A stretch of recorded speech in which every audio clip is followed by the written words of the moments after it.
L'età della ragione. Avevo già fatto qualche tempo fa qualche video dedicato appunto alla ragione e al fatto che, a mio modesto parere, siamo in un momento in cui la razionalità viene un po' dimenticata, non viene tenuta molto in considerazione. E quindi volevo riprendere questa tematica. Sul Tandace pa e San Tommaso.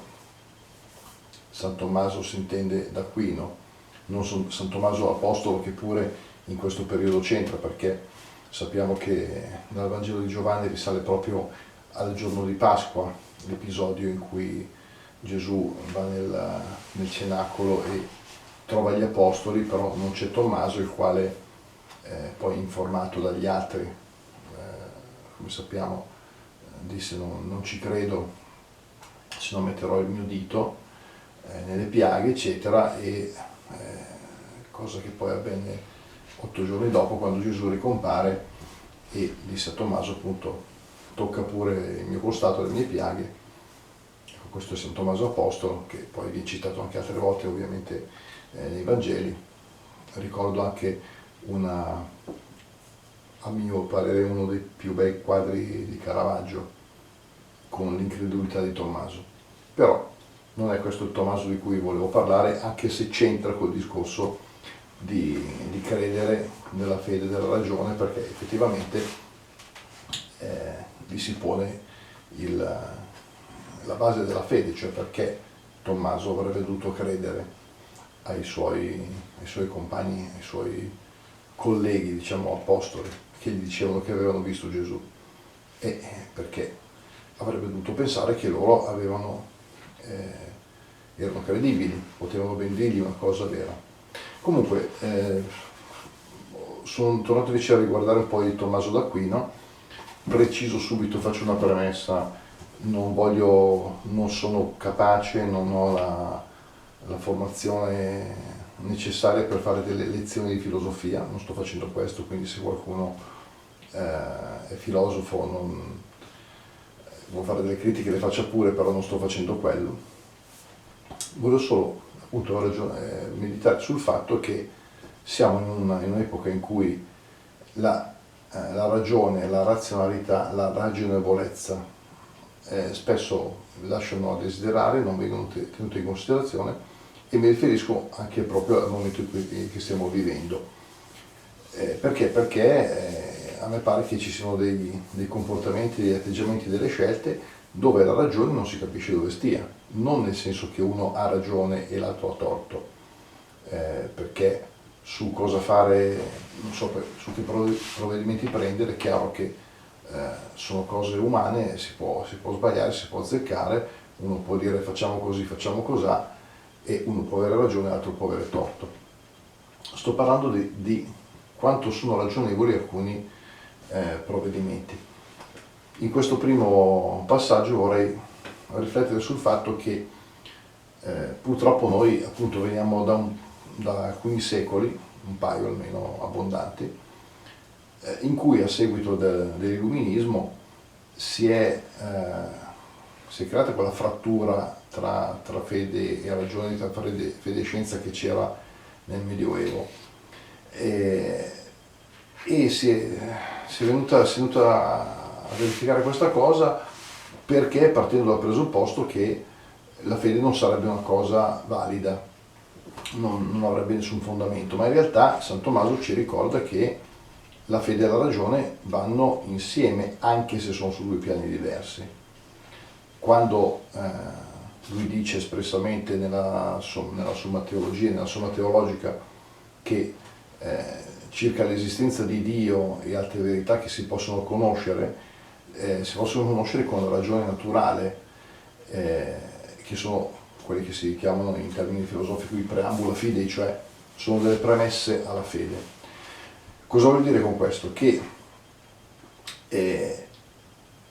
aver preso la ragione e la scienza come se fossero addirittura degli articoli di fede, ricordiamoci che nella rivoluzione francese venne indicata la dea ragione come la nuova divinità a cui fa riferimento, e questo diventa una contraddizione in termini, perché dovrei credere, cioè avere fede soltanto nella ragione, ma se uno ragiona, usa la ragione, sa che anche la ragione stessa ha dei limiti, può arrivare fino a un certo punto, e più ancora la scienza che chiaramente è una cosa umana, bellissima, validissima, necessaria, dobbiamo avere la massima stima per tutti gli scienziati, però sappiamo che la scienza arriva fino a un certo punto o comunque procede per dei passi e fin dove arriva può darci delle risposte e dopodiché no.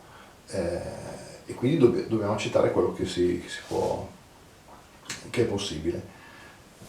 Tutto questo ragionamento lo faccio appunto perché volevo metterlo come premessa di quello che poi andremo a dire successivamente, cioè volevo così meditare sul fatto appunto che su alcune scelte la ragionevolezza viene un po' a mancare. Faccio subito un esempio così siamo chiari, adesso non è per fare un salto, un salto da canguro da San Tommaso d'Aquino o da altri filosofi a delle cose più banali, ma per esempio domani riapriranno le scuole in molte regioni, in molte zone d'Italia. Da noi riaprono l'infanzia, la primaria e la secondaria di primo grado fino alla prima media, seconda e terza rimangono a casa. Vabbè, non dice perché. Io francamente ho provato a pensare quali ragioni ci siano, perché se le ragioni sono quelle che il Presidente del Consiglio precedente aveva addotto, che poi era in mi pare una conferenza stampa dal tono piuttosto paternalistico, dove aveva sostanzialmente detto sì che i ragazzi di prima media hanno appena incominciato questa scuola, quindi è opportuno che possano venire in presenza, e perché quelli di seconda e di terza no? Non si capisce.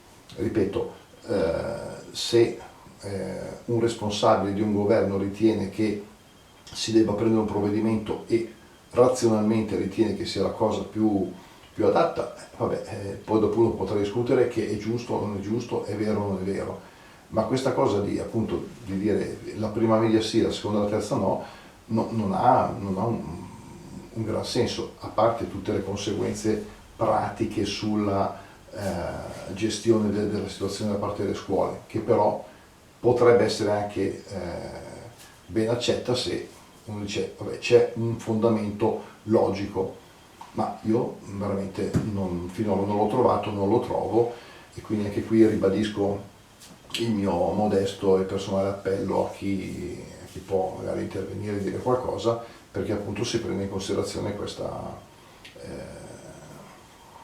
ipotesi, cioè di far tornare tutti. Ovviamente si intende con le precauzioni, con le distanze, con le sicurezze, e ci mancherebbe altro. Ecco, mi sembra che questo sia appunto un esempio di altri che poi andremo a dire.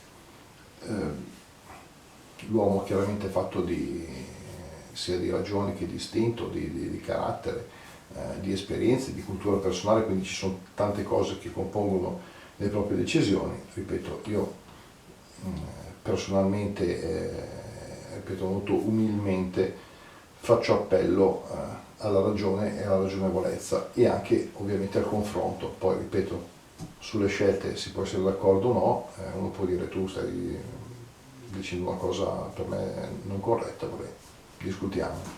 Però ecco, vorrei che riuscissimo a concentrarci su qualcosa che è secondo ragione. Sono ben accetti i contributi, i consigli, eccetera.